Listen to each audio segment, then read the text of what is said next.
You're tuning into Black and White Sports on YouTube. The no-holds-barred truth on sports.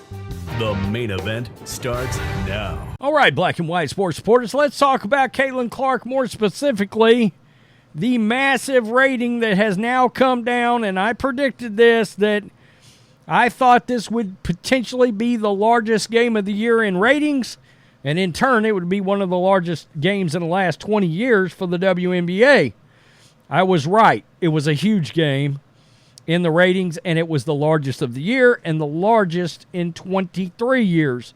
In the rematch between the Chicago Sky and the Indiana Fever, of course, the first matchup coming off, Bad Blood, Angel Reese, Kennedy Carter, and that vicious she called her a bitch before she slammed her into the ground with that forearm shiver.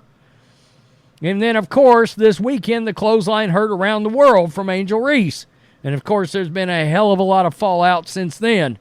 But let's get to the ratings. We're also going to talk about the head coach of Team USA cowardly hiding her social media and changing everything to private. As you can expect, she's been asked, a lot of fans are demanding an explanation. Are you part of the reason Caitlin Clark's not on this Team USA team? And we need you to address the fact that you made the comments blatantly shading Caitlin Clark before the first game of the year. And she refused to answer for any of it. So did Team USA. And now Cheryl Reeve has changed her X to private. It's ridiculous. How about if you're going to make a decision like this, you step up to the mic and explain yourself. That's just part of the jam if you're going to be in the position you're in, not cowardly hide. The WNBA scored its largest audience of the season and top audience in 23 years for the season's second meeting of Caitlin Clark and Angel Reese. Sunday's Sky Fever WNBA regular season game averaged a 1.3 rating. Wow, that's big. And 2.25 million viewers on CBS, surpassing the Fever Sun on ESPN2 opening night. Caitlin Clark's debut, a 1.2 and a 2.12 million as the most watched WNBA game since Memorial Day 2001. The Sparks Comets got 2.44 million, so it wasn't very far behind. I don't know how far beyond that the rating is for that to end up being, the highest rating in 25 years or something like that.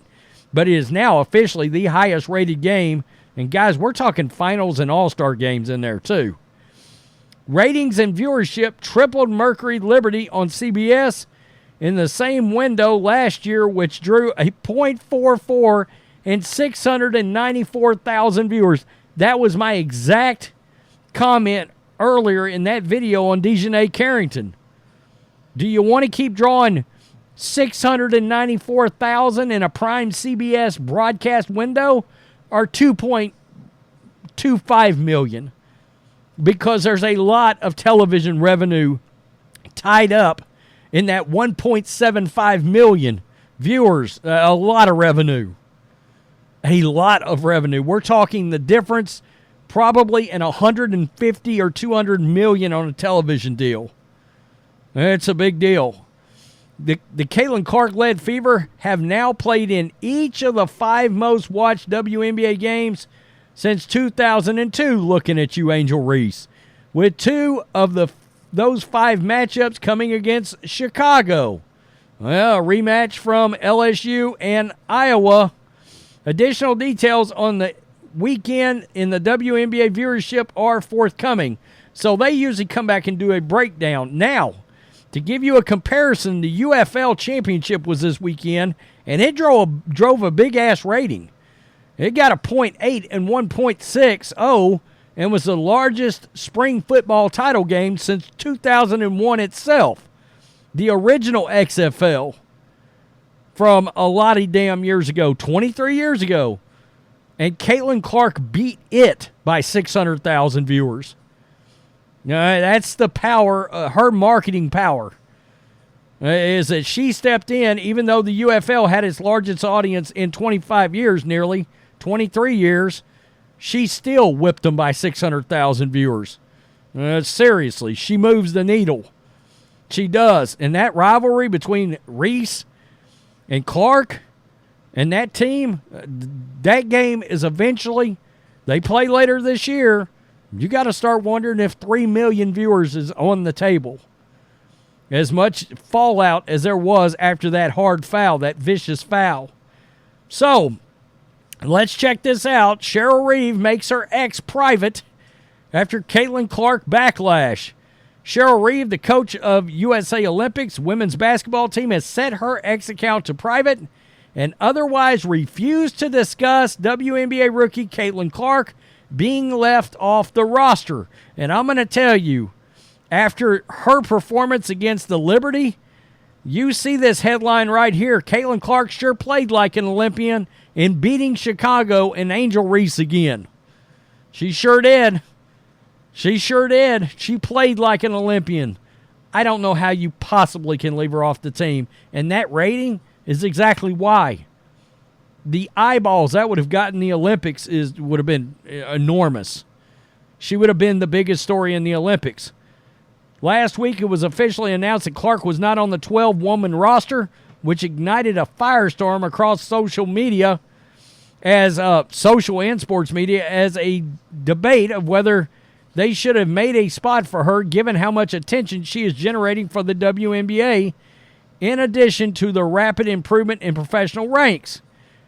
Reeve did not respond to an email from the New York Post asking if she wished to comment on why she made posts private or why Clark was not on the team. Now, this was the controversy. She had made comments about Clark just a few weeks ago that weren't very nice in regards to the attention that the coaches are jealous of Caitlin Clark. By the way, Cheryl Reeve, member of the alphabet community. I probably still have something coming on that later today. The committee chair, Jen Rosati, said popularity did not factor into the decision. And I did a video the other day. You could tell Adam Silver, the commissioner of the NBA, was not happy with that response. He was not happy because the NBA is carrying this team. When the WNBA promoted Fever's preseason game on its X account, Cheryl Reeve sent a snarky response. Also tonight, the Lynx versus the Sky, Reeve wrote last month. Though fans won't be able to watch, the Lynx can go to the Lynx app to follow play-by-play, blah, blah, blah. And then she said, hashtag 12 teams, hashtag the W is more than one player. No, it's not. It's really not. I mean, you need to understand that even with all the controversy with Kennedy Carter and Angel Reese and Asia Wilson and all that, at the heart of it is Caitlin Clark. Nobody gives a rip about Dejanay Carrington or Angel Reese or anybody like that if Caitlin Clark is not involved. Let's be honest here. And it was a massive, massive miss for Team USA to not put her on that roster because do you want to grow women's basketball? This rating this past weekend from that game, a 2.25 million, largest rating in 23 years, is a perfect example of why she should have been on this team. Again, I said if I was the WNBA commissioner, I'm livid she's not on that team.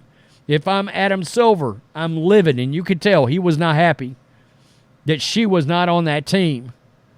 And if I'm NBC Sports, I am furious she was not on that team because that would have been ratings.